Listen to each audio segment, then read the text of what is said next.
What's up? My name is Christian Igwe and I serve as a lead pastor here at Redeemed Christian Church. I'm glad you joined us today. Let's hop into it. If you didn't already know, our vision here at Redeem is to create environments where people are welcome, known, loved, and then get to go to the next step of being grown.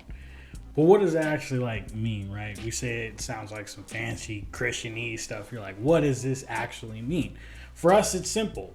We want people who walk in our doors to feel really, really welcome. That means no matter where you come from, that means no matter what your day was like, you're welcome to come in, whether it's in an online environment, a physical environment. We want you to know that you're welcome. Come on in, grab something out the refrigerator, whether it's a hot dog or a steak. It's all good. You are welcome here. The other thing is to be known, right? So for us, being known is more than just, I know that guy down the street or I know that lady right over there. It's to truly and authentically know the people that we come in contact with. And that takes a lot because we believe that by actually knowing people, it allows us to learn how to love people exactly where they are. Wherever you're at, whatever you've been through, know that you're welcome, you're known, and you will be loved here at Redeem. Lastly, we want people to be grown. It's not just about coming to church, watching a video, and catching some enjoyment. For us, it's more. We want us all to be grown in Christ and be grown in Christ's image the way He wants your identity to be. Not the way I think your identity is or the way the church thinks your identity is, but how God has declared you to be. So that's our vision here at Redeem. If you didn't know, we've been talking about change for these last few weeks. For the whole month of January, we've been talking about change. The first week, we talked about if it's even possible to make change in our lives. And we learned that, it is, but it's definitely impossible if we try and do it under our own strength, under our own power, things like that. We know that only through God does it really bring authentic, lasting change. Last week, we looked at pain and how pain leads to change. And we'll get into that in a little bit.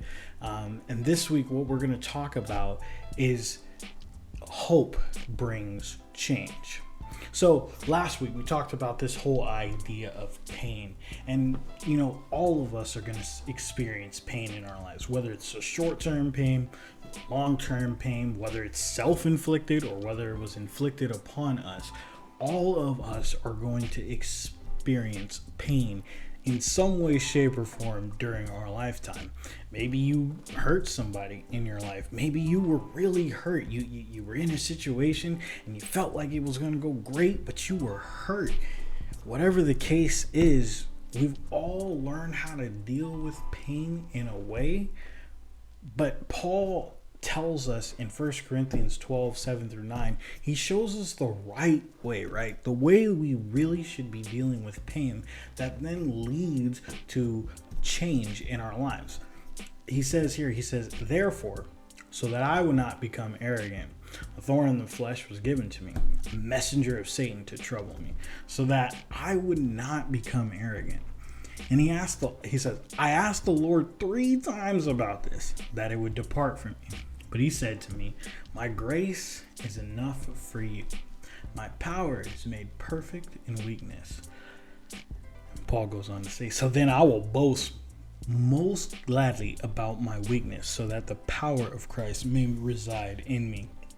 Now, scholars left and right, they'll debate, right, on what exactly this pain that Paul was dealing with.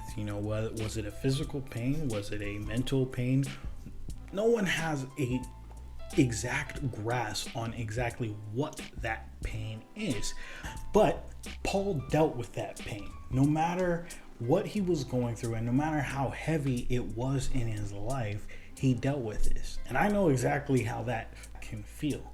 Like, you just have this pain that won't go away. For me, it's dealing with a mental disorder that I've dealt with since I was a teenager. And it's something that I don't even like talking about, but it's something that I know, like Paul, it's put on me, so I am not going to become arrogant. And if I tell you about how I was when I was younger, I was very arrogant, very prideful, very self-assured of being, I am better than anyone else. And so in order for God, in this molding process that he does with us, this changing process that he does with us, for me, I had this pain that I had to deal with, and it's kept me focused, like Paul, on who provides my comfort, who provides my security, who provides my strength when I'm at my lowest of lows. And this is what Paul was saying when he said that I will boast more gladly about my weakness.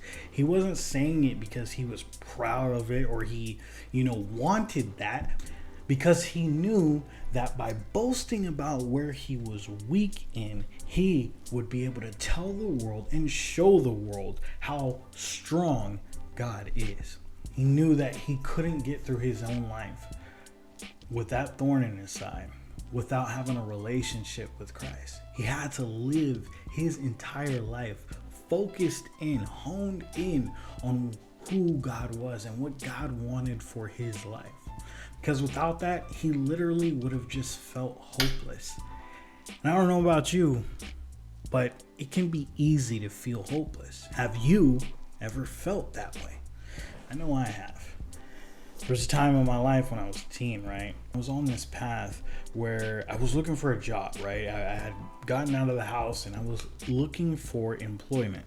Now, I was at this, hard state of ramen noodle diet, oatmeal diet, because money was tight. I was, renting a room out. And so times were real tight and real tough. And so I was looking for a job to better my situation, like many people do. You probably have felt this yourself. But I was looking for a job to better my situation. And in that journey, I found an opportunity, but it was like an hour and a half away in LA. Now, if you know anything about LA, traffic is bad. If you've ever been there, you know exactly what I'm talking about. Traffic is horrendous. And so I didn't have a car at the time, so I was taking the bus. And traffic's already bad. You throw a bus in the midst of it, an hour and a half drive turns into like 3-4 hours. So I needed to take 4 buses to get to where I was going. 2 buses in, and when I got off the bus, turned down the wrong street and ended up missing the 3rd bus. I saw it literally just pass by me and I'm like, no, I was on the wrong side of the street. And so watch this bus just pass me by. And by the time I showed up to the interview, and I'm that type of guy, I was like, I'm just gonna show up anyways. But by the time I got to the interview, I was told that I was not going to receive the job for being, at that point, it was like 3 hours late. So for me at that time, living in the situation I felt utterly hopeless. Like my situation would never, ever be able to improve. I felt like I was stuck in a continual loop of failure. But I didn't realize at the time that I wasn't alone in this thought process. And the Bible actually talks about it when we go into Matthew 9:19 through 22. It's talking about this woman, right? And Jesus is hanging out with his disciples and he's walking through the town. And a woman who had been suffering, it tells us in 20, she had been suffering for a hemorrhage for 12 years. She came up behind him and touched the edge of his cloak. And she kept saying to herself, if I only touch his cloak, I will be healed. But when Jesus turned and saw her, he said, have courage, daughter. Your faith has made you well. And the woman was healed from that hour. Now look, this story is like one of my favorite stories in the Bible. It's amazing because this woman not only did she have hope, and that's what we're talking about today, about how hope brings change. She hoped that God would heal her, that God would bring change into her life. And for her, it was like, all I gotta do is touch his little garment. That's all I gotta do. Touch the garment and I'll be good. And Jesus said, it wasn't the fact that you wanted to touch me physically. It wasn't the fact that, you came all the way down here. It was your faith. Your faith has made you well. And so she had this great hope, which was her faith in Jesus, that Jesus would bring healing to her. She thought in her human mind that it would be the physical element that brought healing to her.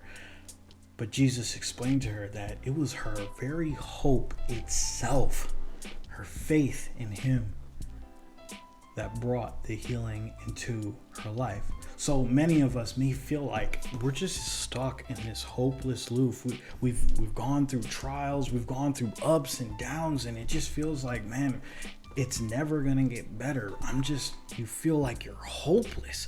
But the truth of the matter is, you're not alone, and you can find hope in Christ, and Christ will bring you to that place of healing. Some of you may feel exactly like that woman, right? You've been hurting for years and years and years. You feel like nobody can even understand the type of hurt that you're dealing with, and there's no hope for change in your life. But I'm telling you, place your hope in Christ, and I promise you, there isn't a thing that he won't be able to do for you.